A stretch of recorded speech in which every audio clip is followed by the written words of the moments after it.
అస్సలాము అలైకుం వరహ్మతుల్లాహి వబరకాతుహు. ముందుగా మరణ వేదనలు అంటే ఏమిటో మీకు తెలుసా? మరణ వేదనలు అని అంటే మనం వింటూ ఉంటాం, కొంతమంది చూస్తూనే ఉంటారు కూడా.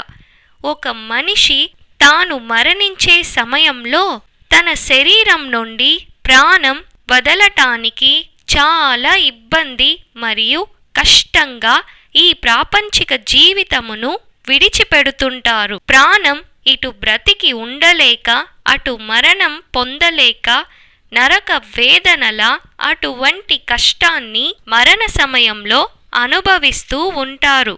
దీనినే మరణ వేదనలు లేక ఉర్దూలో సకరాతుల్ మౌత్ అని అంటారు. మీకు ఇంకో ఆశ్చర్యపోయే విషయం చెప్పనా?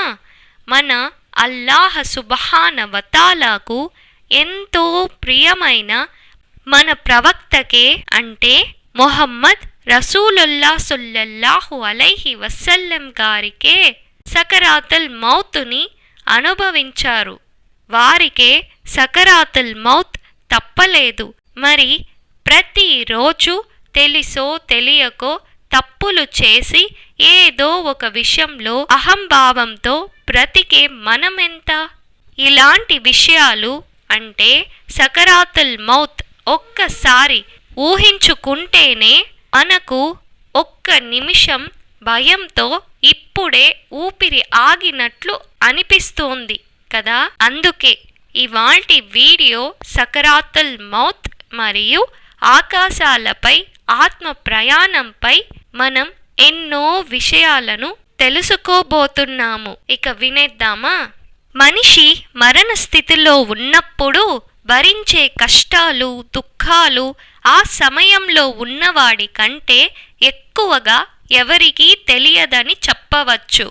ఆ కష్టాల గురించి అల్లాహ్ సుబ్హాన వతాలా దివ్య ఖురాన్ గ్రంథంలో 50 సూరా అయిన సూరతుల్ ఖాఫ్ లోని 19వ వాక్యంలో, ఇదిగో చూడండి, మరణ యాతన తన సత్యంతో వచ్చేసింది, నీవు తప్పించుకోవటానికి ప్రయత్నం చేసిన విషయం ఇదే అని తెలియచేశారు. మొహమ్మద్ రసూలుల్లా సల్లల్లాహు అలైహి వసల్లం గారు మరణ వేదనలో ఉన్నప్పుడు బాధలను అనుభవించారని ఆయన భార్య అయిన హజరత్ ఆయిషా రదియల్లాహు అన్హు గారు మన అందరికీ తెలియచేశారు. హజరత్ ఆయిషా రదియల్లాహు అన్హు కథనం ప్రకారం ప్రవక్త మొహమ్మద్ రసూలుల్లా సల్లల్లాహు అలైహి వసల్లం గారు తన వద్ద ఉన్న చన్నీల గిన్నెలో చేతులను ముంచి ఆ తడి చేతులతో ముఖం మీద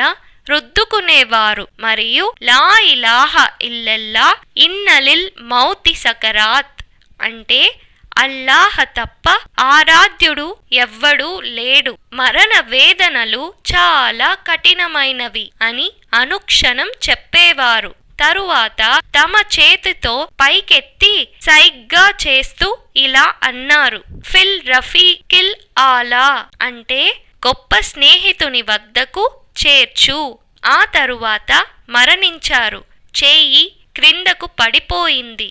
ఈ హదీసు ప్రకారం మనకు తెలిసిన విషయం ఏమిటంటే అల్లాహ్ సుబ్హాన వతాలాకు ఎంతో ప్రియమైన మన దైవ ప్రవక్త మొహమ్మద్ రసూలుల్లా సల్లల్లాహు అలైహి వసల్లం గారికే సకరాతుల్ మౌత్ అంటే మరణ వేదనలు తప్పలేదు. ఇంకా అవిశ్వాసుల పరిస్థితి గురించి వస్తే, అవిశ్వాసులు అలాంటి పదాలను చెప్పలేరు. ఎలాంటి పదాలు అంటారా? లా ఇలాహ ఇల్లల్లా ఇంకా ఫిర్ రఫీకిల్ ఆలా ఇలాంటి ఉన్నతమైన పదాలను వాళ్ళు మరణ వేదన సమయంలో పలుకలేరు. ఎందుకంటారా? నేను మీకు అవిశ్వాసుల పరిస్థితి గురించి ముందుగానే మన సుబహానల్లా దీన్ ఇన్ తెలుగు ఛానల్లో ఈ మరణాంతపు జీవితంలోని ప్లేలిస్ట్లో వీడియోలన్నీ క్రమంగా ఏర్పరచడం జరిగింది. అందులోని భాగంగానే మన ఇవాల్టి వీడియో కూడా. ఒకసారి ప్లేలిస్ట్ను చెక్ చేయండి. సరే, ఇంకా అవిశ్వాసుల పరిస్థితి గురించి తెలుసుకుందాం.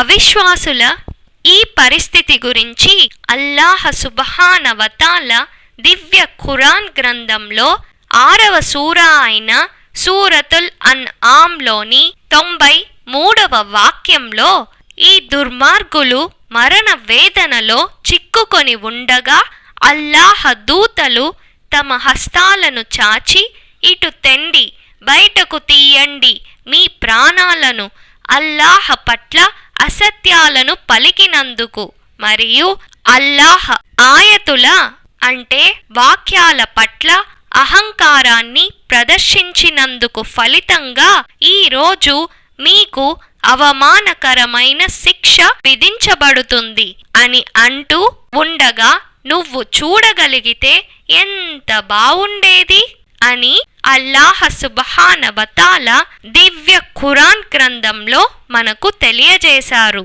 హజరత్ అబూ హురైరా రదియల్లాహు అన్హు కథనం ప్రకారం ప్రవక్త మొహమ్మద్ రసూలుల్లాహ్ సల్లల్లాహు అలైహి వసల్లం గారు ఇలా ప్రవచించారట: వీరమరణం పొందేవారు తనను హతమార్చే సమయంలో చీమ కుట్టినంత బాధ మాత్రమే అనుభవిస్తాడు.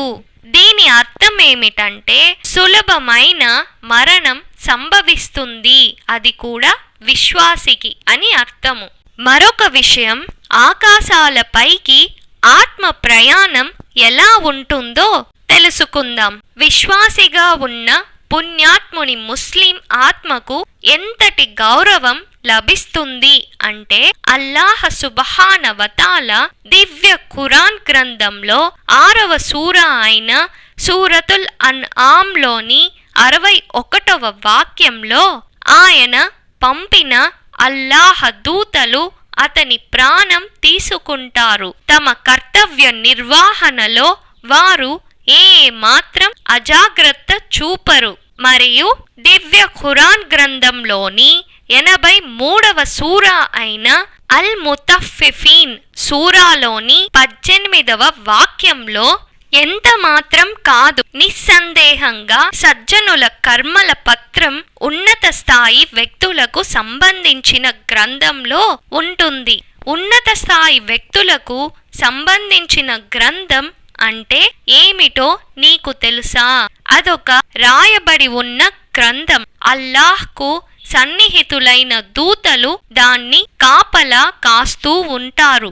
హజరత్ బరా బిన్ ఆజిబ్ రదియల్లాహు అన్హు కథనం ప్రకారం ప్రవక్త మొహమ్మద్ రసూలుల్లాహ్ సల్లల్లాహు అలైహి వసల్లం గారు ఇలా ప్రవచించారు: పుణ్యాత్ముని ప్రాణము తీసే వరకు భూమ్యాకాశాల మధ్యలో ఉన్న అల్లాహ్ దూతలు మరియు ఆకాశంలో ఉన్న అల్లాహ్ దూతలందరూ అతని కొరకు అంటే మరణించిన విశ్వాసీ కొరకు ప్రార్థనలు చేస్తారు. అతని కొరకై ఆకాశాల ద్వారాన్ని తెరుస్తారు. ఆకాశాలలో ఉన్న ప్రతి దూత తమ ద్వారము గుండా ఆ శుభాత్మ రావాలని అల్లాహ్ను ప్రార్థనలు చేస్తారు. అల్లాహ్ దూతలు ఆ ఆత్మను తమ చేతిలో తీసుకున్న తరువాత రెప్పపాటుకై కూడా ఆలస్యం చేయకుండా దాన్ని అంటే ఆ ఆత్మను సుగంధ వస్త్రంలో చుట్టుకొని తీసుకువెళ్తారు. ప్రపంచ సుగంధాలన్నిటిలోకి ఆ సుగంధ పరిమళం ఎంతో మధురమైనదిగా ఉంటుంది. తరువాత ఆ ఆత్మను తీసుకొని ఆకాశాలపైకి పోతారు. అప్పుడు ఆ దారిలో కలిసే ప్రతి అల్లాహ్ దూత ఈ శుభకరమైన ఆత్మ ఎవరిది అని ప్రశ్నిస్తారు. వారు ఇతను ఫలానా వ్యక్తి అని అతని ప్రపంచ పేర్లన్నిటిలో కంటే అతి మంచి పేరును పేర్కొంటారు. అలా ప్రపంచపు మొదటి ఆకాశమునకు చేరుకుంటారు. అక్కడున్న వారితో ఆకాశపు ద్వారాలు తెరవమంటారు. వారు అంటే అల్లాహ్ దూతలు ఆ శుభాత్మను స్వాగతిస్తూ ఆకాశ ద్వారాలను తెరుస్తారు. అలా శుభాత్మను 7 ఆకాశాలకు తీసుకువెళ్లి చివరకు అల్లాహ్ సుబ్హానహు వ తఆలా సన్నిధిలో ప్రవేశపెడుతారు. అప్పుడు అల్లాహ్ సుబ్హానహు వ తఆలా అతని పేరు ఇల్లియీన్ అంటే సత్కర్మల చిట్టాలో రాయండి అని అంటాడు. ఇల్లియీన్ అంటే ఏమిటో నీకు తెలుసా? అది ఒక లిఖిత గ్రంథం. దాన్ని సన్నిహితులైన అల్లాహ్ దూతలు కాపాడుతూ ఉన్నారు. ఆ తరువాత వారు ఇల్లియీన్లో అతని పేరు రాస్తారు. ఆ ఆత్మను తిరిగి భూలోకానికి పంపండని అల్లాహ్ సుబ్హానహు వ తఆలా ఆదేశిస్తాడు. ఎందుకంటే అల్లాహ్ సూక్తి ఇలా ఉంది: నేనతన్ని అక్కడి అంటే భూమి నుండే పుట్టించాను, తిరిగి అక్కడికే పంపుతాను, మరోసారి అక్కడి నుండే బ్రతికించి ప్రళయం రోజు వెలికి తీస్తాను అని అల్లాహ్ సుబ్హానహు వ తఆలా మనకు తెలియజేశారు. ఆ విధంగా అతని ఆత్మను భూలోకానికి సమాధిలోకి చేర్చుతారు. తరువాత ఆ ఆత్మను అతని శరీరంలోకి ప్రవేశపెడుతారు. మృతునికి ఖననం చేసి తిరిగి వెళ్లిపోయే వారి అంటే ఆ ఆత్మ యొక్క బంధువుల పాదరక్షల సవ్వడి అతను వింటాడు. అతను అంటే మరణించిన ఆ వ్యక్తి వింటాడు.